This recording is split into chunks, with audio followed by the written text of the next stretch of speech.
자, 체리새우 비빔끓입니다. 지우부터 시작하도록 하겠습니다. 네, 일단 이 책의 주인공은 자신만의 블로그를 운영하잖아요.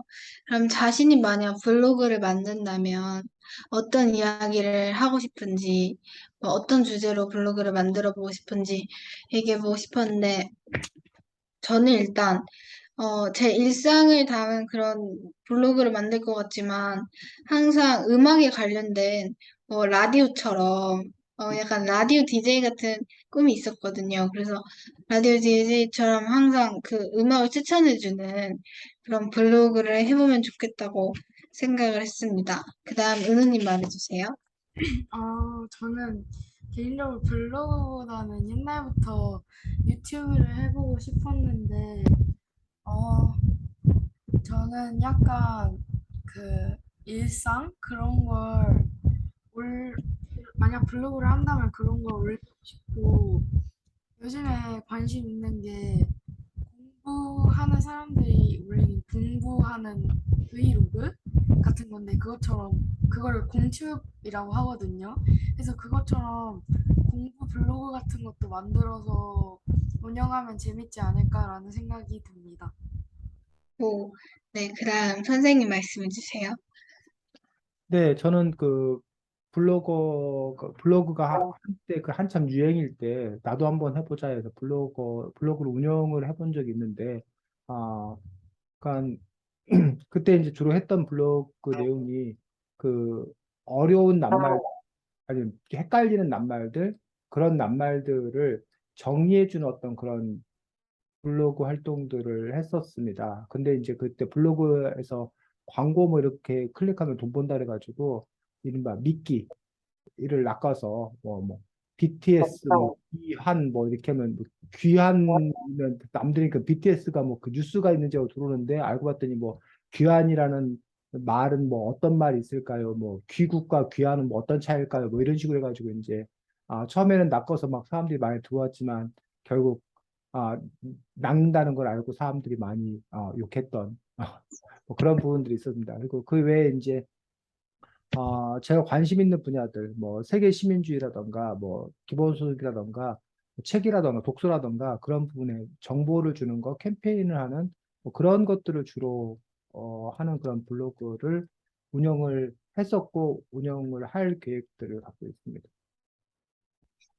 네, 이 책에서는 이제 친구 관계라는 게 좀 더 잘 나와 있는 것 같은데, 특히 뭐 사실 여자 그 친구들 중에 이렇게 그룹으로 있어 본 경험이 있을 거 아니에요, 다들. 그때 한 여자들은 정말 많이 공감을 하는데, 자기도 이런 경험이 있었는지, 아니면 요즘에도 학교에서 그런 일이 있는지 말해보고 싶었는데, 저는 정말 이런 일이 가장 많은 것 같아요. 학교에서도 항상 특히 홀수로 다니는 친구들이 부딪히고 거기서 왕따를 당하는 일을 되게 많이 봤거든요. 그래서 저희 엄마가 하신 말씀이 항상 친구를 사귈 때는 너랑 한 친구만 둬야지 뭐 세 사람, 다섯 사람으로 만들지 말랬거든요. 항상 그럼 한 명이 소외된다고. 그래서 어쨌든 저는 항상 한 사람만이랑 놀긴 하는데 어쨌든 이제 저희 학교에서는 이런 모습이 정말 많이 보이는 것 같아요. 특히 여자 친구들에서. 그다음 은우님 말해주세요. 저희 학교는 되게 인원이 많거든요. 그 대전에서. 근데 그 인원이 많다 보니까 약간 다들 객관적으로 보기엔 약간 1팀 같은 애들? 그런 애들도 되게 많고, 다양한 애들이 있는데, 이제 이렇게 친해지면 결국엔 약간 여자애들 사이에서 무리처럼 이렇게 나눠지잖아요. 그래서 애들이 막 앞에서는 다 서로 막 친한 척하고 그러는데 나중에 뒤에 가서는 이 책처럼 막 욕하고 그런 일들이 저희 학교에서 되게 많이 일어나가지고 실제로 맨날 교무실 가보면 애들이 여럿이서 선생님이랑 면담하고 있고 맨날 반에서 한두 명쯤은 사실 확인서 이런 거 쓰고 있을 때가 많아요. 오, 그렇구나. 네, 그 다음 선생님 말씀해 주세요. 네, 저는 그 지우님과 은우님 얘기를 들으면서 어, 여자들은 특히 더 심하다라고 두 사람 다 그런 얘기를 해서 우리가 지난번에 나의 첫 젠더 수업이라는 책을 읽었을 때 그 책에 따르면 뭐 여자라서 그런다, 남자라서 그런다 이것들은 원래 그 여자라서 남자라서 그런 것이 아니라 나중에 이렇게 학습된 거다 아니면 그런 분위기가 조장돼서 그런 거다라고 하는 건데 과연 그 이 문제 이렇게 뭐 어울리는 어떤 그런 부분의 문제는 정말 여자들의 어떤 그런 생물학적 특성인가 아니면 그건 역시 이렇게 조장된 부분이지 여자들도 얼마든지 의리 있는 의리가 있고 여자들끼리도 얼마든지 잘 어울릴 수 있는 건가 라는 부분들에 대해서 일단 궁금한 점이 첫 번째 있었고 두 번째로는 아까 은우님이 말씀하신 것들 중에 앞에서는 친한 척 하는데 뒤에서는 욕한다라는 부분들이 근데 그거는 뭐 근데 뒤에서 욕하건 말건 그걸 그 신경을 안 쓰면 되는 거 아닌가 그래서 뭐 우리가 흔히 그 뭐야 나라님 욕은 임금님 욕은 안 보는 데서는 임금님 욕도 한다라는 어떤 그런 말도 있는데 어떻게 그 사람에 대해서 매번 좋기만 하나 그리고 또 역으로 생각하면 자기 자신도 어떤 사람 앞에 대놓고 욕을 못하기 때문에 그 앞에서는 그냥 좋은 얘기만 하지만 뒤돌아서서는 뭐 그렇지 않게 하는 어떤 그런 부분이 누구나 있다라면 그냥 그거를 그냥 이렇게 그 기본으로 보통으로 받아들인다라면 그러면 별 문제 없는 것 아닌가? 왜 꼭 그 앞에서 친한 척했다고 뒤에서 욕하면 안 된다고 생각하는지 그 부분들에 대해서도 궁금하다는 생각을 했습니다. 그리고 뭐 처음부터 뭐 여자들이라면 공감하기 때문에라고 얘기를 해서 저는 여자가 아니어서 뭐 남자의 경험을 갖고 얘기하면 뭐 남자들 같은 경우는 그런 부분들에 대해서 뭐 제가 이렇게 둔감해서 그런지 크게 뭐 이렇게 신경 쓰거나 그런 거 없는데 다만 이제 남자들 역시 이제 누구랑 더 친하다 덜 친하다 뭐 이런 것들은 뭐 있다고 생각하는데 근데 그런 것들은 어쩔 수 없이 인정할 수밖에 없는 것 아닌가라고 생각이 들어서 그게 왜 문제지? 라고 오히려 저는 그게 또 궁금합니다. 음, 그 질문에 대해서는 제가 조금 더 생각을 해보도록 하겠고요. 사실 답이 잘 생각이 안 나서 그 다음 질문은요. 내가 다섯 손가락 안에 들은 사람이에요. 그 다음 내가 당사자라면 어떤 마음을 갖고 어떻게 행동했을지, 그리고 다섯 손가락 안에 든 방관자, 나머지 친구들이라면 어떤 아이가 따돌림을 당했을 때 어떻게 행동할지 궁금했는데, 제가 먼저 피해자? 당사자라면 굉장히 그냥 말은 못하고 있다가 나중에 그냥 애들한테 나한테 왜 그러냐고 말할 것 같고, 제가 그 다섯 손가락 중에 어떤 그냥 친구라면 그 모습을 봤을 때 저는 쉽게 말 못할 것 같아요. 워낙 이 무리에는 힘이 있기 때문에 나까지 여기서 잘못 말하면 나도 혹시나 뭐 왕따 당하는 거 아닐까라는 생각이 들 것 같기 때문에 저는 말하는 게 조금 힘들 것 같아요. 그다음 은우님 말해주세요. 제가 만약에 그 피해자 입장이라면 피해자 입장이면 어, 옛날에 제가 어렸을 때 같으면 말을 못했을 것 같은데 이제 중학생이 돼 보니까 그냥 뭐 아무 말이나 해가지고 그래서 피해자가 되면 그 친구들한테 하지 말라고 일단은 말을 할 수 있을 것 같고 만약에 그 다섯 손가락 안에 드는 그런 따돌림 당하는 애를 지켜봐야 되는 그런 상황이라면 저는 말할 수 있을 것 같아요. 왜냐하면 실제로 학교에서 내가 그래 약간 다섯 손가락 안에 드는 애인 애가 있었는데 걔가 어떤 애를 싫어해가지고 걔 욕을 계속 저한테 하는 거예요. 그래서 제가 그때 하지 말라고 하고 그래서 엄청 싸웠어요. 그래서 그런 기억이 있어서 만약 그런 상황이 저한테 온다면 저는 말을 할 수 있을 것 같습니다. 네. 사실 그 마이크가 약간 잘 안 됐어가지고 중간중간에 듣긴 했는데, 네. 어쨌든, 그래서 본론 같은 건 다 들었고요. 지금 한번 마이크 체크해 보실래요? 되는지. 이게 마이크가 잘 안 들려요? 네, 약간 작게 들려요. 왜 그러지? 가까이 대고 얘기하면 들려, 은우야.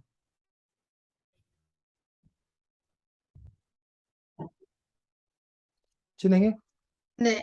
그다음 선생님 말씀해 주세요. 네, 저는 일단은 그 질문 자체에 대해서 좀 의문이 들었습니다. 과연 이 다섯 손가락이 누구를 정말 피해를 준 사람이 누군가?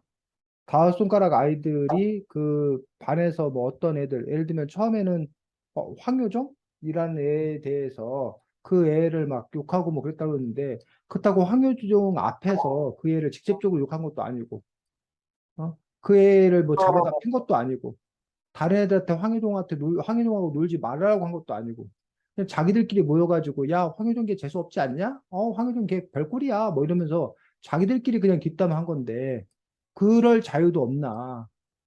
그렇게 하는 것도 안 되는 건가? 라는 어떤 그런 부분에서. 예를 들면, 대놓고 황효종을 앞에 갖다 놓고, 야, 뭐, 하고 얘한테 욕을 한다거나, 아니면 걔를 뭐 때린다거나, 그렇게 직접적이고 물리적인 어떤 그런 폭력을 가한다라면 그거는 문제라고 생각합니다. 근데 자기들이 싫어서 싫다고 얘기하는 것도 과연 도대체 안 되는 건가? 라는 그런 부분들에 있어서 일단 이 상황에서 과연 그 뭐야, 뭐, 이 다섯 손가락이 도대체 뭘 잘못했다고 얘기하는 건지 그 부분이 저희 입장에서는 그 크게 잘 이해가 안 가는 어떤 그런 부분들이어서 그 부분에서 이제 오히려 제가 드는 궁금한 점은 이 책에 나오는 주인공 다현이라는 아이가 결국은 뭐 자기를 더 예뻐해 주지 않는다고, 자기를 더 사랑해 주지 않는다고, 어, 그냥 뭐야, 불평불만? 했다가 자기가 좋아하려고 했다가 그냥 자기가 멀어진 거 아닌가. 근데 그런 부분에서 과연 다른 애들이 다현이에게 과연 잘못했다고 봐야 되는 건지, 그 부분들이 저는 우선 좀 이렇게 이야기될 필요가 좀 있지 않나라고 생각을 합니다. 저는 선생님의, 제가 생각하기에는 이 다른 다섯 손가락의 아이들은 누구나 똑같이 대해준 게 아니에요. 이건 말하지 말고 좀 이상하다. 뭐라고 해야 되냐. 그, 약간 따돌리는 경향이 제가 보기엔 이 책에서 있었던 것 같아요. 그 주인공을 봤을 때 뭐 키득키득 웃는다거나, 아니면 말을 쎄하게 말한다거나, 아니면 누가 대장이 있듯이, 너 왜 걔 욕해? 이런 식으로, 내가 뭐 너 많이 도와줬잖아. 고마워해야지. 이런 식으로 약간 누군가를 뭔가 구원해주는 자기를 그렇게 높게 평가하는 그런 느낌이 있어서 저는 따돌렸다고 생각하고, 그리고 황효정 이야기에 대해서는 저는 안 좋게 생각하는 게 그 뒷담화가 혼자 했으면 됐다고 생각합니다. 왜냐면 지금 어떤 한 사람이 황효정을 싫어한 거였잖아요. 그 다섯 손가락 멤버들이 같이 만나서 황효정을 싫어하는 모임 이렇게 만나서 욕한 게 아니라 한 사람이 싫어했는데 이 싫어하는 걸 다른 사람한테 같이 욕하고 싶어서 우리 싫어하는 1순위로 정하자. 이렇게 말한 거라고 생각하기 때문에 저는 오히려 싫어할 거면 혼자 뭐 일기장에 쓴다든지 아니면 진짜 단짝 친구한테만 말한다든지 그런 방법을 선택해야 좋은 방법이 됐을 거라고 생각합니다. 근데 저는 그 부분에 있어서 자기가 싫어하는 애가 있었을 때, 야, 나 걔 싫어, 싫지 않냐 그랬을 때 친구들이 가까운 친구니까 그의 입장에서 맞장구 쳐준 거라고 생각이 들고, 물론 저 같았으면, 야, 근데 걔를 왜 꼭 싫어해? 뭐 걔도 뭐 나름대로 이유가 있지 않아? 라고 뭐 할 수 있을 거고, 근데 이제 그런 거조차도 얘기할 수 없는 어떤 그런 분위기라면 그런 그 자체였던 그런 문제라고 생각하지만, 과연 싫은데 싫다고 얘기도 못 해야 되는 건가? 라는 부분들. 아까 이제 뭐, 쌩했다거나 뭐 이런 거는, 기분 나쁘니까. 아니면 뭐, 나하고 지우하고 운유하고 이렇게 셋이 있는데, 만약에 뭐, 누가 행동을 잘못했다. 나한테 예의 없이 그랬다.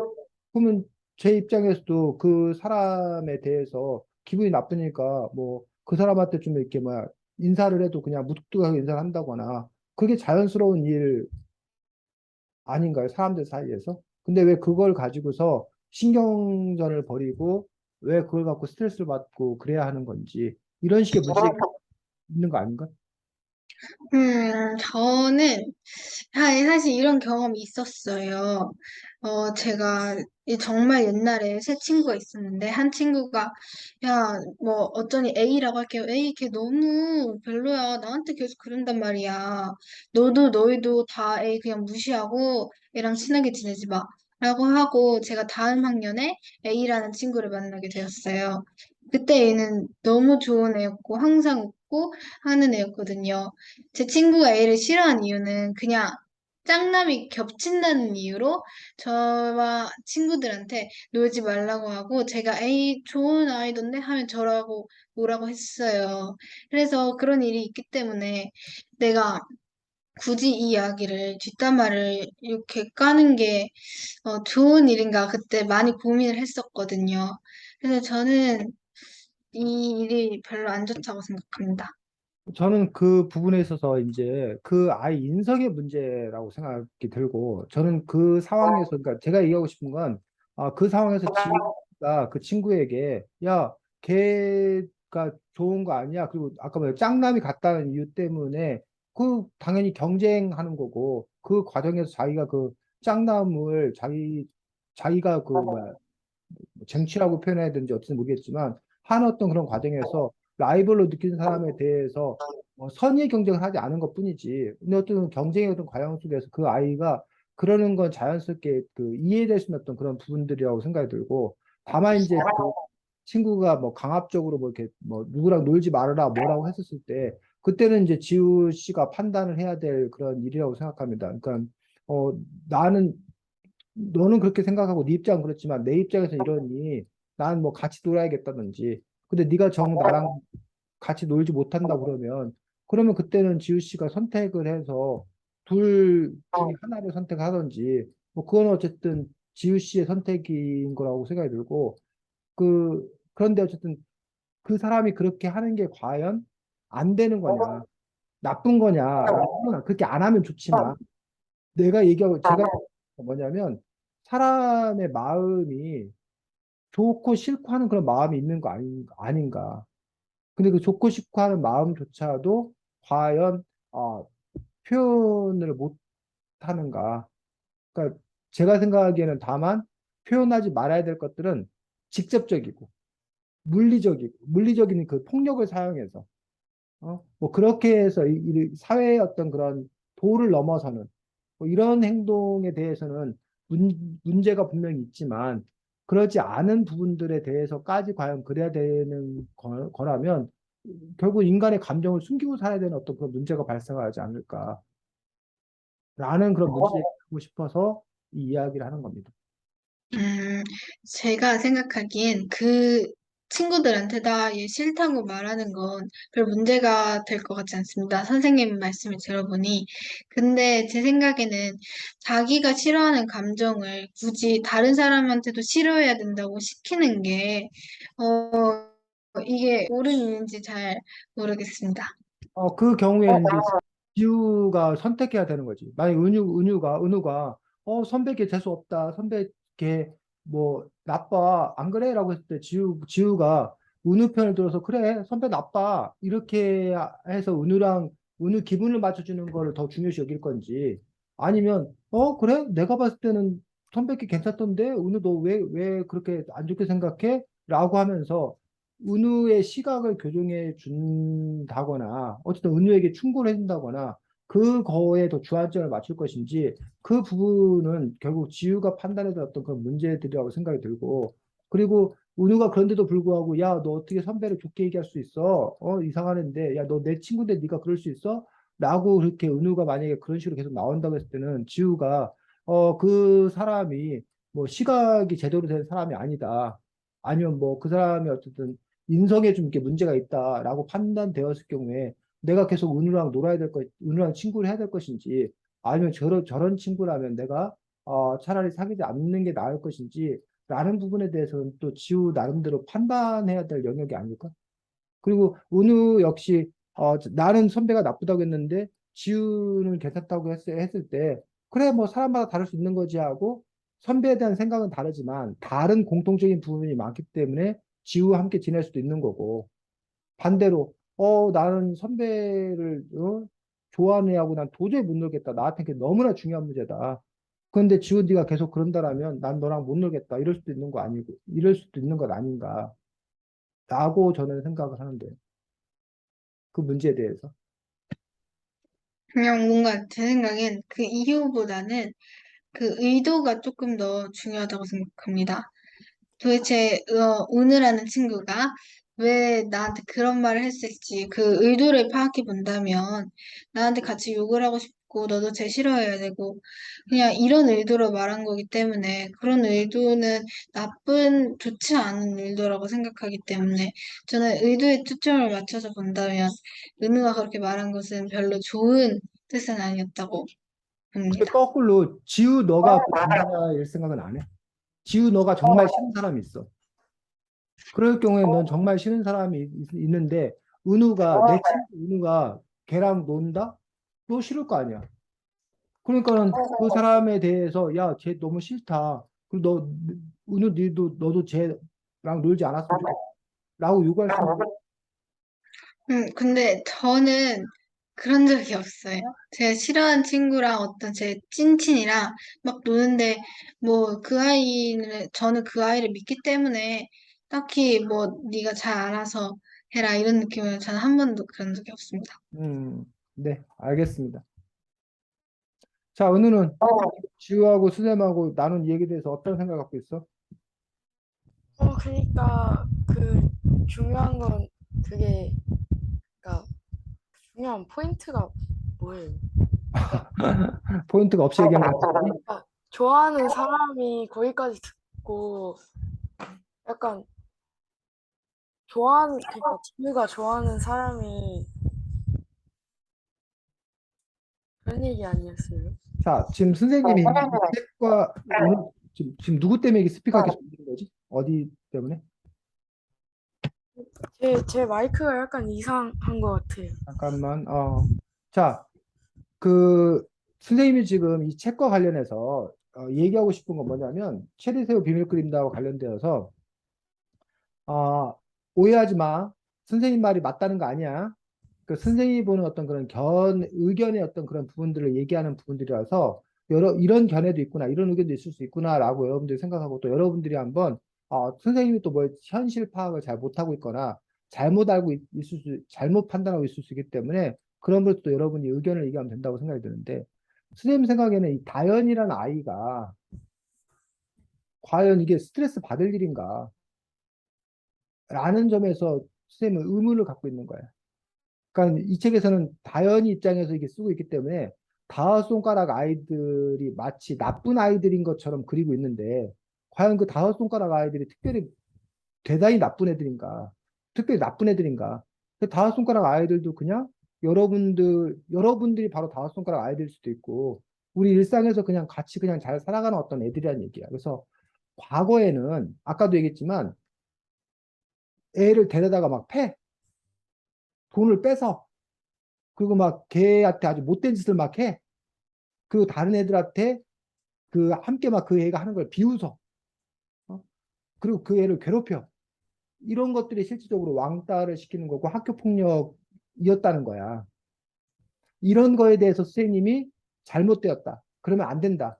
라는 건 선생님도 동의를 해. 음. 어? 근데 지금 선생님이 동의가 안 되는 지점은 좋아. 예를 들면 나는 은우가 싫어. 응? 그래서 난 은우랑 안 놀고 싶어. 그러면 내가 잘못이야? 아니죠. 내가 나쁜 거야? 내가 은우가 별로 안 좋은데도 내가 은우랑 놀아줘야 돼? 내 은우랑 같이 해야 돼? 난 그걸 질문하고 싶은 거야. 그러니까 사람마다 서로 어울리고 싶은 사람이 있고 별로 안 좋은 사람이 있는 그런 부분들에 있어서 근데 요즘 들어 그 학교에서 이제 그런 얘기들 어 뭐야 선생님이 그러는 거야 선배가 은우 제가 나랑 안 놀아줘요 지우 제가 나랑 안 놀아줘요 그러니까 쟤들이 날 지금 왕따 시키고 있어요 그 은우하고 지우를 담임선생님 불러가지고 야 니들 왜 선배랑 안 놀아주니 너네 사실 확인서 써 너네 앞으로 뭐 잘 놀아줘야 되는 거 아니야 라고 오히려 얘기를 하더란 얘기야 그런 점에서 그러면 선배랑 안 놀아주는 은우나 지우가 잘못이냐고 은우 너 선배 왜 안 놀아줘 했더니 쟤 냄새 나요 지우 너 선배랑 왜 안 놀아줘 쟤 너무 나대요 어? 그래서 여러분 나름대로 이유가 있어서 쟤랑 놀기 싫은 건데 그럴 경우에도 놀지 않는 거에 대해서 과연 은우나 지우의 잘못으로 물어야 되는 건가 은우와 지우가 놀아줘야 될 문제인가 아니면 선배가 얘들이 왜 나랑 안 놀아주지 왜 애들이 나의 그 매력 어필을 못 느끼지? 내가 어떤 매력을 어필해야 되지? 라는 어떤 그런 부분들. 물론 이거는 잘못이라고 생각합니다. 공식적으로. 예를 들면 내 선배가 은우랑 짝꿍이 됐어. 뽑기 해서. 그러면 그냥 그거는 공식적인 거기 때문에 그냥 뭐 한다는 거야. 인정. 짝으로서 인정을 해야 된다는 거잖아. 근데 뭐 그것까지도 막 쟤랑 짝꿍하기 싫어요. 뭐 어떻게 해주세요. 이렇게까지 하는 건 그건 문제가 있다고 생각합니다. 근데 그게 아니라 아까 뭐 수업 학교 쉬는 시간에 뭐 놀아야 된다던가 뭐 급식 먹으러 같이 가야 된다던가 뭐 생일 파티 초대해야 된다던가 이런 사적인 일에 자기가 싫은 선배를 초대해야 되고 해야 된다는 얘기지. 음, 오늘 어떻게 생각해? 일단은 뭐 사람을 약간 싫어할 수도 있는데 음, 또 그 책에 나온 거는 약간 일방적으로 그 다섯 손가락 아이들이 약간 음, 소외시키고 그런 음, 거라고 저는 생각이 들고 음, 저는 다섯 손가락 아이들이 물론 그 다현이를 이제 싫어할 수도 있는데 음. 약간 뭐라 해야 돼요? 약간 소외감을 느끼게 한 게 잘못이라 해야 되나?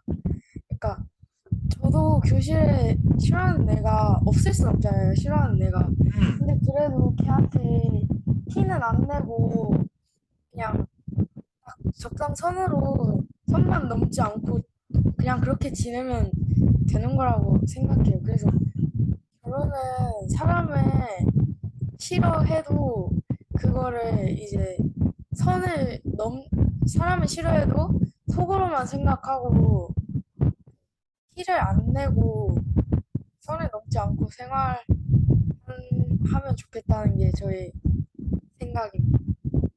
그러니까 은우의 입장은 싫어하는 마음을 갖는 건 인정. 하지만 그것들을 겉으로 드러내서는 안 된다. 네, 그 겉으로 드러내는 정도, 그럼 선생님하고 차이는 겉으로 드러내는 거의 정도의 차이네.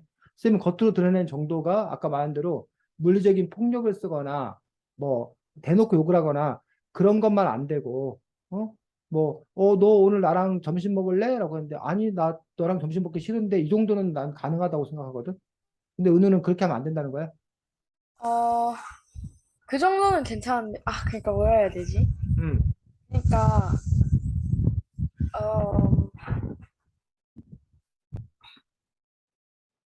그럼 이 책 내용으로 구체적으로 들어가서 이 책 다섯 손가락 아이들이 뭘 잘못한 거야, 다현이한테? 구체적으로 들어가서. 아이들이 약간 음. 그 다현이 처음에 은유라는 애가 있었잖아요. 아, 그래서 은유라는 애를 이제 음, 이렇게 따돌린다고 해야 되나? 음, 그렇게 했잖아요. 음, 근데 그 은유를 그 모든 활동인가? 음, 그걸 하면서 은유가 그렇게 나쁘지 않은 아이라는 것을 그 음, 다현이가 알았잖아요. 음, 그러면서 그래서 은유가 다현이 그 다섯 손가락 친구들이 은유를 싫어한 게 음, 그때 그 상황에 은유가 힘든 일이 있어서 오해가 있어서 그런 건데 그래서 다현이가 은유와 그 다섯 손가락 아이들이 친하게 지냈으면 좋겠다고 생각을 했잖아요. 그래서 음, 약간 화해시키려고 이렇게 했는데 옛날에 다현이가 따돌림 받았을 때처럼 음, 그렇게 다현이가 상처를 받았다고 해야 되나? 음. 그것처럼 약간 외면 당했잖아요. 자, 그럼 그 부분에 대해서 선생님이 이제 반론을 한번 제기를 해보자면, 자, 일단은 그 다섯 손가락 아이들이 은유에 대해서 상처를 받은 게 사실이잖아. 네. 은유가 물론 그 부모님이 돌아가시고 뭐 이러는 과정에서 자기가 있었지만 그걸 자기가 알리지 않았잖아. 그래서 자기 집 초대도 안 했고 자기에 대한 그 뭐야 그 헛소문도 해명도 하지 않았고 그런 입장에서 그 다섯 손가락 아이들이 은유에 대해서 안 좋은 감정을 가질 수 있다는 거는 인정하지 않아? 어, 그리고 다현이가 그 은유는 그런 애가 아니라는 거에 대해서 적극적으로 어필도 하지 않았잖아. 해명도 하지 않았잖아. 그럼 다섯 손가락 아이들 입장에서는 자기들이 별로라고 생각하는 아이한테 자꾸 걔는 가는 거야. 그럼 당연히 다섯 손가락 아이들 입장에서 오히려 다현이가 더 섭섭하지 않을까? 쟤 뭐냐? 쟤 왜 우리랑 함께 놀지 않고 쟤 왜 자꾸 다른 애한테 가냐? 그러니 자연스럽게 그 애에 대한 마음이 멀어지는 거 아닐까? 오히려 다섯 손가락 아이들 입장에서는. 그렇게 생각하면 또 좀 바뀌는데, 음, 아, 지금 음, 어떻게 봐? 이 문제를. 막상 제가 그 음, 상황이 그 다섯 손가락 친구들에 들면은 음, 다섯 손가락 친구들이 했던 것처럼 할 것 같고, 음, 약간 좀 상황에 따라서 달라질 것 같아요. 지우는 어떻게 생각해? 저는 막 그 서운해하고 싫어한다면 그게 너무 강압적인 친구 관계라고 생각합니다. 이제 왜냐면 너 왜 우리랑 그렇게 쟤 싫어 그러는데 쟤랑 놀아. 넌 이제 우리랑 이제 아예 안 끝이야. 이렇게 말하면 너무 친구 관계라는 게 이게 무슨 비즈니스도 아니고 그렇게 이해를 못한다면 별로 좋은 친구 관계는 아니라고 생각하기 때문에 저는 그래서 그 다섯 손가락이 별로 좋지 않다고 생각했습니다. 역시 선생님이 반론을 하자면 거기서 그 애들이 일방적으로 한 번에 안 돼, 끊어. 이거 아니었잖아. 이 책에 보면은 여러 차례 그 일들이 진행이 되었었고 이 아이 처음에는 그 다현이라는 아이를 그 뭐야 대신 말해주기도 하고 그래 뭐 우연히 만난 거니까 뭐 어쩔 수 없네 뭐 하네 이런 식으로 계속 이렇게 그 인정해 줬다고 해야 되나? 그런데 그 것들이 횟수를 거듭하면서 다현이라는 애 스스로 마음이 떠난 거잖아 사실은. 근데 어떻게 다섯 손가락 아이들이 과연 나쁘다고 얘기할 수 있을까? 다섯 손가락 아이들만. 그리고 오히려 거꾸로 보면 그 누구야? 그 황효정? 황효정이라는 애에 대해서 다현이도 똑같이 아니 제 밉상이었는데 어떻게 쟤가 내 대신 들어와? 이러면서 그 다현이도 황효정이라는 애를 미워하고 뭐 저기 했잖아. 그런다고 그, 봤을 때 과연 다현이하고 이 다섯 손가락이 뭐가 다른지 난 모르겠다는 거지. 일단 뭐 다현이도 황효정에 대해서 악감정이 있었죠. 하지만 그걸 표현하진 않았어요, 다른 사람한테. 그게 바로 저는 차이점이라고 생각해요. 그래서 그 악감정이 있었지만 다현이는 그걸 인정했고 뭐 나 싫어, 아우 진짜 황효정은 왜 저래 이렇게 했지만 그걸 굳이 다른 사람한테 표현하고 황효정 싫어하자 이렇게 말한 적도 없고요. 그리고 그 다섯 손가락이 인정해줬다는 게 책에 직접적으로 나오지는 않았잖아요. 그래서 그 뒤에서, 그래, 뭐 어쩔 수 없지. 하고서는 자기들끼리, 진짜 맨날 거짓말 치고 뭐 하는 거지? 이렇게 말하는 걸 수도 있고, 정확한 사실이 나오지 않았기 때문에 저는 거기에 대해서 막 뭐라고 정확하게 말하기 좀 어려운 것 같아요. 음. 자, 그래서 요 이야기를 우리가 조금 더 발전시켜 나가자 보면 작가가 결국 이 책을 통해서 하고자 하는 얘기가 뭐야? 그 친구 관계에 대해서, 우정의 관계에 대해서 뭘 나는 얘기하려고 하고 있는 것 같아? 은우가 생각하기에는? 제가 생각하기에는 약간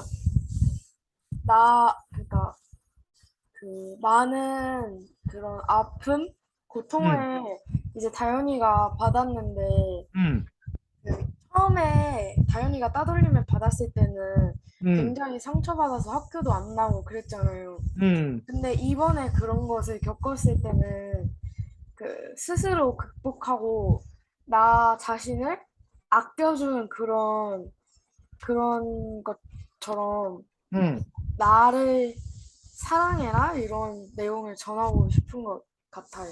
음. 지우가 생각에는. 뭐랄까, 친구 관계는 잘 모르겠는데, 친구 관계를 통해서 나 자신을 깎아내리지 말라는 그런 의미도 있는 것 같습니다. 음. 자, 은우가 그러면 그 전에는 많이 괴롭게 힘들었지만 이번에는 어쨌든 그거를 잘 이겨냈다고 그랬는데 그 전과 이번의 차이는 뭐야, 은우야? 이렇게 다현이가 어, 이렇게 극복해낼 수 있었던 비결, 이유는 뭐야? 다현이가 극복해낼 수 있었던 비법은 음, 약간 어, 그 체리새우를 봤을 때 아니에요? 뭐라고? 그 외갓집 갔는데 그 체리새우를 봤는데 체리새우가 음, 뭐냐 그 깨끗한 물? 거기서는 음, 뭐 어떤 새우고 음, 퍼지면서 그 껍질을 탈피를 하면서 음, 그 그 늙은 껍질? 낡은 음, 껍질을 음, 음, 그 이제 내버리고 이제 점프하는 그것 때문에 음, 그걸로 했잖아요. 그러니까 그런, 그 체리새우를 보고서 음. 약간 이제 감명을 받은 게 아닌가. 그럼 은우 생각에는 그냥 쉽게 말하면 그 다현이도 그냥 나이 먹어서 아, 그건 아니고, 그러니까 뭐라 해야 되지? 그 원래 은유 그 일을 알았을 때 음, 다현이가 화해를 시키려고 했잖아요. 음, 근데 옛날에는 자기가 뭐 잘못을 해서 잘못을 안 했더라도 약간 오해 때문에 이제 소해가 옛날에 싸웠던 거는 그렇게 해서 소해가 된 거잖아요. 음, 근데 이제 그런 걸 이제 그 다섯 손가락에 들어갔다가 은유가 따돌림 되는 걸 보고서 그거를 약간 도와주려고 하다가 이번에 외면을 당한 건데 그것처럼 어, 그 약간 옛날에 그 내가 아니다? 그러니까 옛날에는 솔직하게 말하지 못했던 음, 그런 내가 아니라는 그런 것처럼 체리새우처럼 이렇게 내가 아닌 허물 같은 걸 음, 벗어 던지고 음. 어, 정말 떳떳한 나 자신으로 이렇게 그냥 변한 거 아닐까요? 그렇지. 그런데 지금 선생님이 궁금한 거는 은우가 말한 것처럼 체리새우를 보고서 그렇게 그 뭐야 옛날 그 허울 껍질 내가 아닌 걸 벗어 던지고 새로운 나 당당한 나로 됐는데 과연 그게 체리새우를 봤다고 그게 바뀐 것인지 아니면 다른 요인이 있는 것인지를 선생님이 은우한테 물었던 거고 지우가 보기엔 어때?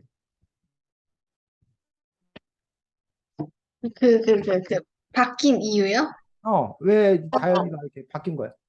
저는 그냥 단순하게 엄마의 멘토도 있었고, 엄마의 그 음, 따뜻한 조언, 음, 그리고 아이가 좀 더 성장하면서 이미 한번 친구 관계 좀 많이 겪어봤을 거 아니에요? 그 음, 경험을 바탕으로 이번 일을 좀 더 잘 해결한 그런 아주 단순한 이유라고 생각했습니다.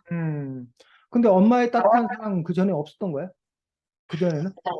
있었는데 이 친구가 보니까 사춘기 아이더라고요. 음, 그래서 오히려 좀 한층 더 선장하고 자아 뭐 정체성이 생기면서 음, 그런 그런 원리. 음. 음. 자, 선생님은 다현이가 변화하는데 은유가 큰 역할을 했다고 생각이 들거든.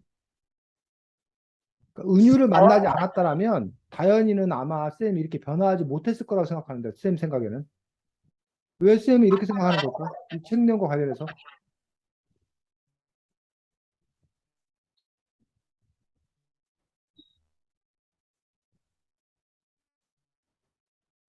자, 책 몇 군데 잠깐 보도록 하겠습니다. 아, 예를 들면 은유 같은 경우는 어떤 114쪽 보겠습니다.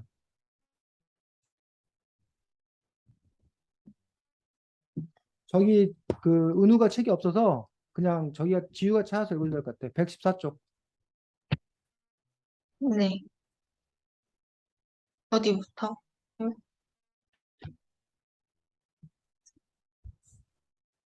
그냥 둘째 줄부터 읽어보자. 둘째 줄? 응? 114, 지금 이렇게 114? 114쪽. 하. 114쪽 아니야? 내 잘못이야. 그거 거기 안 나왔어? 응, 내 잘못이야. 그땐 아람이가 부담스러웠어. 지금도 그래. 여러 명이 어울리는 건 괜찮지만 난 1대1 관계는 부담스러워. 지금 이렇게 친구랑 둘이서만 마주 앉아 있는 것도 처음이야.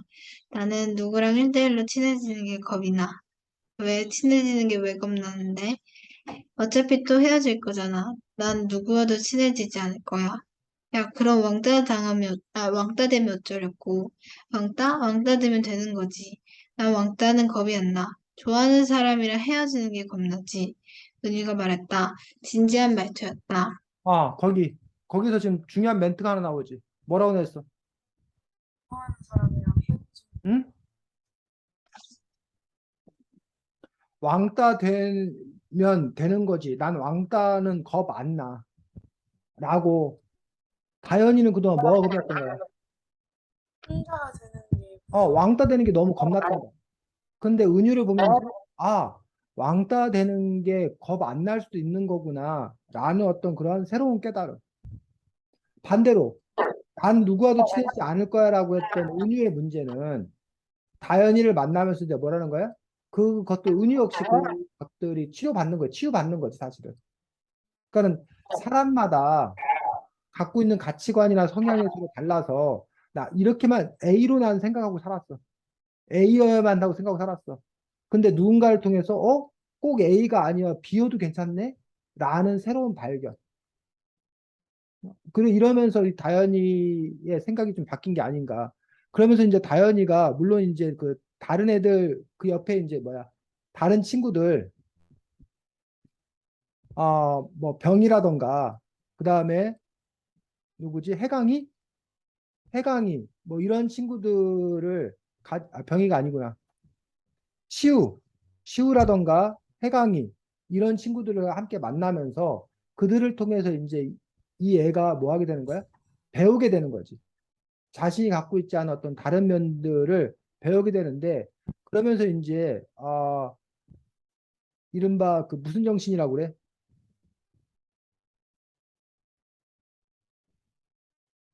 자, 179쪽 보겠습니다. 179쪽.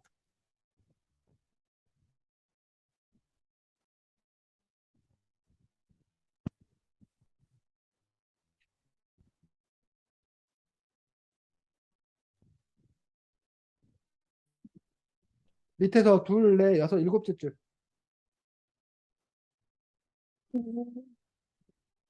생각해봤는데, 음, 생각해봤는데, 나를 싫어하는 애들은 내가 무슨 짓을 해도 싫어하더라고. 노력해도 그 애들의 마음을 되돌릴 수 없어. 그래서 결심했어. 무슨 결심? 그 사이 주문한 음식이 나왔다. 엄마는 탄탄면을 먹기 시작했다. 나를 좋아하는 친구들에게만 신경 쓸 거야. 나를 좋아하는 친구가 한 명도 없으면 그냥 내가 먼저 좋아할 거야. 어, 그 말들. 이런, 아까 물론 뭐 지우가 말한 대로 이제 성숙해서 사춘기 어떤 그런 고민들과 엄마의 멘토링 뭐 등등 여러 가지 것들이 꼬여서 어떤 이러한 깨달음을 이 아이가 뭐해? 얻게 되는 거지. 즉, 그 전까지 이 아이는, 아, 뭐야, 세상에 나를 좋아하는 사람들만 살았으면 좋겠어. 누군가가 자기를 싫어하지 않았으면 좋겠다는 어떤 그런 생각이 무척이나 강했던 어떤 그런 아이였었는데, 그런데, 세상에는 나랑 안 맞는 사람도 있구나. 그리고 그 안 맞는 사람하고 굳이 내가 그걸 뭐 하려고 맞추려고 애쓸 필요가 없구나. 그러니까 그 다섯 손가락은 누구에게? 다현이에게 뭐 하는 옷이었다는 거야. 안 맞는 옷이었다. 오히려 다현이는 은유가 더 맞는 옷이었다는 거를 깨닫고 그러면 안 맞는 옷을 내가 맞춰 입으려고 뭐 할 것이 아니라 애쓸 것이 아니라 차라리 맞는 옷을 찾아가면 되지 않냐. 라는 그런 생각을 갖는 것이 아닌가. 180쪽.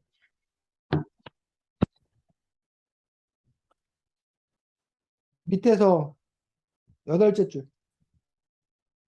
엄마가 했던 말. 응? 다른 사람의, 다른 맞아. 사람 음. 생산에 과도하게 에너지 낭비할 필요 없어. 남들이 뭐라 하건 너한테 집중해. 그다음에 좀 더 올라가서 그렇지부터. 그렇지, 어려운 문제지. 하지만 자기 인생에 집중하면 그러거나 말거나 신경도 안 쓰이더라. 욕이 내 뱃속으로 뚫고 들어오는 것도 아니고. 마음껏 미워하라 그래, 어쩌라. 어. 그래서 선생님이 아까 처음에 했던 얘기도 결국 이 이야기와 관련 있는 맥락인데, 그러니까 저 사람이 날 싫어한다. 그 싫어하는 거에 대해서 아까 여러분들은 싫어하는 걸 티내면 안 된다. 싫어하면 안 돼. 싫어하는 것이 잘못이다. 라는 쪽으로 더 얘기를 많이 했어. 근데 지금 선생님의 생각은 물론 그 사람들이 그러지 않으면 더 좋아. 근데 여러분이 살다 보면 어? 좋은 사람을 만나는 게 아니라 별로 안 좋은 사람도 만날 수밖에 없다는 거지. 그럴 때 과연 여러분들은 어떤 태도를 가져야 되는가라는 부분에서 별로 안 좋은 사람이 나를 좋아하게 만들려고 내가 애써야 되는 거지. 물론 그렇게 노력해서 성과했다면 좋다고 생각이 들어. 근데 여기서 저자가 얘기하는 것, 저자가 이 엄마 입을 통해서 얘기하는 것, 은유의 입을 통해서 얘기하고 있는 것들은 굳이 그 일에 뭐 할 필요 없다. 습관성 필요. 애쓸 필요 없다는 거야. 감정 소비할 필요 없다. 모든 사람에게 사랑받을 필요 없다는 거야. 그리고 누가 나를 싫어하면 싫어할 수도 있다라는 걸 뭐 하라는 거야. 인정하라는 거야. 되게 저자는. 물론 이거에 대해서 여러분들이 얼마든지 반론을 펼 수 있을 거고 다른 이야기를 할 수 있다고 생각이 드는데 그러면서 이른바 여기서 무슨 171조.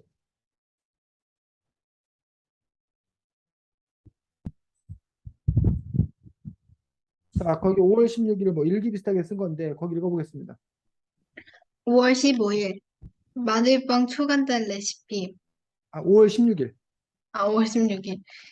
고백을 못하는 이유는 거절에 대한 두려움 때문이다. 이때 필요한 건 아님 말고 정신이다.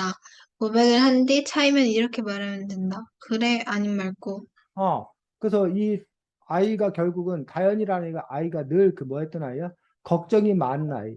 전전긍긍하는 그런 아이였다는 얘기예요. 근데 이 아이, 그리고 자기가 고백하면 그 사람이 그걸 받아줘야 되는데, 안 받아줄까 봐 걱정해서 고백도 못하는 어떤 아이였는데, 내가 고백을 했는데 저 사람이 뭐 할 수도 있다는 거야. 살 수도. 찰 수도 있다는 거야. 받아주지 않을 수 있다는 거야. 그러니까 고백하는 건 누구 마음이고, 내 마음. 내 마음이고, 그걸 받아들지 안 받을지는 누구 마음이라는 거야. 그 사람 마음. 그 사람 마음이라는 거야. 근데 내가 그 사람이 나를 좋아해야만 한다라는 거, 내 욕심이라는 거를 이 아이가 깨달았다는 거지. 근데 그 부분에 있어서 나는 그냥 내 마음에 충실하면 되는 거고, 상대는 상대 마음에 충실하면 되는 거고, 그냥 그걸 있는 그대로 뭐 하면 된다? 받아들이면 된다. 라고 이 다현이가 깨달은 거고, 사실은 이 책의 저자가 지유에게, 은우에게 이 책을 읽는 사람들에게 그러라고 조언하고 있는 게 아니냐는 얘기지. 이러한 조언에 대해서 여러분들은 어떻게 받아들여지냐라는 얘기지. 그리고 과연 그럴 수 있겠냐라는 얘기지. 그러니까 두 가지 다 여러분이 검토해봐야 돼. 이 조언 자체가 여러분 보기에 합당한 말이 되는 조언이라고 생각하는지 아니면 말도 안 되는 조언이라고 첫 번째 따져봐야 될 일이고 두 번째 따져봐야 될 일들은 말이 된다 하더라도 그런데 그것이 과연 내가 그렇게 할 수 있는지는 또 별개의 문제야. 오늘 어떻게 생각해? 그 두 가지 질문에 대해서.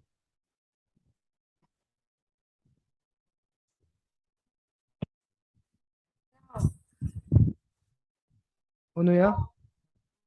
이런 저자의 조언에 대해서 어떻게 생각해? 저자의 조언에 대해서, 그러니까 그 저자의 조언이, 그러니까 내가 좋아하는 사람이 나를 안 좋아할 수도 있는 거고, 나를 내가 그런 거잖아요. 내가 좋아하는 사람이 나를 안 좋아할 수도 있는 걸 인정하고, 그러니까 내가 나를 좋아하면 된다 이런 거잖아요. 저자의 그런 전하고 싶은 메시지가. 그래서 그거에 대해 어떻게 생각하는지 생각하냐면 그냥 저도 동의를 하는 게 어, 사람들이 좋아할 순 없잖아요, 한 사람을. 그리고 자기도 싫어하는 사람이 있으니까 그냥 그런 것도 받아들일 줄 알아야 된다고 저도 저자랑 똑같이 생각해요. 지훈 어떻게 생각해? 저는 좋은 조언이었다고 생각하고, 이 조언은 뭔가 앞으로 살면서도 지금 이 시기뿐만 아니라 많은 곳에서 잘 사용될 거라고 생각하고요. 왜냐면은, 혹시 2332라는 법칙 아세요? 모릅니다. 뭐야? 설명해 줘. 10명 중에 2명은 그냥 내 존재 자체가 싫고, 3명은 나한테 관심이 없고, 다음 3명은 내가 무언가를 하면, 칭찬하고 잘한다 해주고, 2명은 완전히 내 좋아한다는 법칙이거든요. 그래서 이 음, 법칙 듣고 여기서 딱 적용을 해서, 그러면 나도 여기 조언을 잘 앞으로 사용하면 되겠다는 생각을 했습니다. 네. 자, 172쪽 잠깐 보겠습니다. 170쪽부터 보겠습니다. 170쪽부터. 선생님, 어, 저 그 6시 반에 학원이 있는데 학원이 거리가 좀 있어가지고 6시에는 끝나야 그래. 돼. 6시에 끝낼게. 170쪽. 에 보면, 어, 여기 그 댓글, 첫 번째 5월 14일 거에 댓글 부분들. 네. 나는 친구를 잃을까 봐 늘 전전긍긍했다. 거기부터 읽어보시죠. 나는 친구를 잃을까 봐 늘 전전긍긍했었다. 선물이 주는 버릇, 눈치 보기, 거절 못하는 것, 스스로 업신여기면 다른 사람들이 나를 존중하기 어렵다. 당당해지자. 여기서 중요한 말들. 스스로를 업신여기면 다른 사람들이 나를 존중하기 어렵다. 당당해지자라고 얘기하고 있고. 자, 172쪽.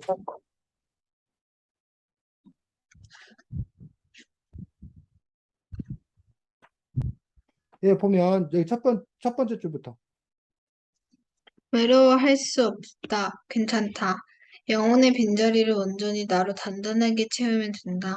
그리고 차츰차츰 좋은 친구들이 생길 것이다. 아님 말고. 이 애가 스스로 이제 그동안은 늘 친구가 있어야 된다고 생각했었는데, 아니다. 우선 나 자신을 단단하게 채우면 친구는 저절로 따라올 거다. 심지어는 친구가 따라오지 않다 하더라도 내가 단단하면 그러면 별 상관없다. 나는 어떤 그런 부분에 있어서 이건 다현이의 결심이지만 사실은 이 다현이의 결심이 아니라 이 책을 쓴 저자가 끊임없이 은우하고 지우한테 하고 있는 얘기라는 거지. 은우와 지우에게 그 친구 관계에 대해서 고민하고 신경 쓰는 여러분들에게 하고 있는 어떤 그런 얘기라는 거야. 177쪽.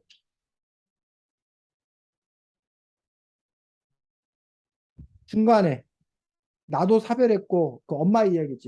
거기 네. 나도 사별했고 자경이도 이혼했더라고. 처지가 비슷하니 가끔 통화하고 톡 주고받고 밥 먹고 영화 보고 하는 거지 뭐. 사는 얘기, 아이 키우는 얘기도 하고 친구가 그런 거야. 살다 보면 멀어지기도 하고 예상치 못한 지점에서 만나기도 하고 인간관계가 다 그래.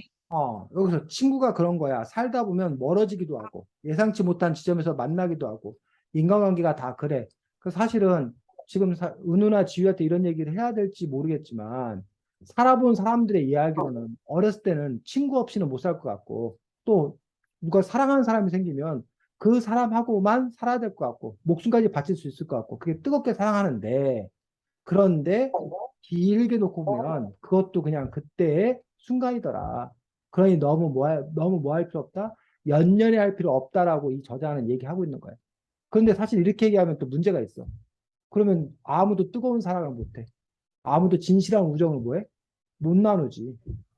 어차피 헤어질 건데, 어차피 어떻게 될지도 모르는데, 라고 얘기하는 어떤 그런 거에 또 이렇게 빠질 수 있는데, 어떤 저자는 끊임없이 나에 충실하고, 현재에 충실하고, 그것이 오히려 더 현명한 거라는 거지. 즉, 지우가 아까 그 절친이 있으면, 그냥 그 절친과 미래를 뭐 약속하고 뭐 이런 게 아니라, 지금 현재 그 만남을 소중히 여기고, 지금 현재 잘 지내는 것들. 하지만 또, 살다 보면 이 친구하고 길이 달라서, 또 언제든지 또 뭐 할 수 있는 헤어질 수 있는 어떤 그런 상황들, 그런 상황이 되지 않겠냐라는 거예요. 그런 점에서 과연 그런 마음의 자세를 우리가 가질 수 있겠냐는 얘기지. 그 선생님이 그 얘기 해줬지.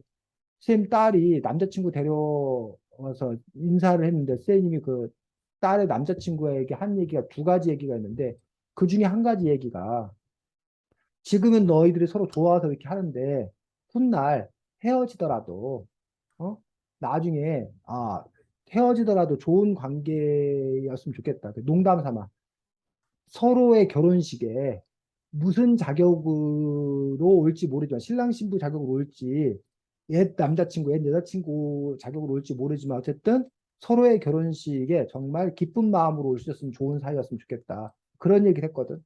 그러니까 둘이 뭐 끊임없이 사랑해라. 뭐 절대 헤어지면 안 된다. 배신하지 말아라. 이걸 쌤이 얘기했던 것이 아니라 살다 보면 지금은 좋지만 헤어질 수도 있는데 그 헤어진 그 다음에 또 그래 그 사람이 나의 좋은 사람이었어. 좋은 기억, 감사한 기억을 갖고 살았으면 좋겠다라는 아주 큰 욕심을 쌤이 얘기했는데 그와 비슷한 어떤 그런 맥락이라고 볼 수 있는 것들을 볼 수 있습니다. 자, 은우 가야 돼서 여러분들이 다음 주가 이제 글쓰기 하는 주잖아, 은우야. 네. 아, 그래서 이 책에 보면 아까 그리고 우리 지우가 처음에 우리가 블로그를 만약에 운영한다면이라고 했는데 원래 그래서 블로그에 글을 쓰는데 그런 글들을 우리가 보통 수필이라고 수필. 그래서 뭐 그 수필을 쓰기를 다음 주에 할 거야. 그래서 이번 주에 여러분들이 수필을 한 편씩 써오면 돼. 수필을 한 편씩 써오면 되는데 그 수필의 조건은 뭐냐면 수필이라는 것 자체가 형식도 제한이 없고 자유롭게 쓰는 글이야.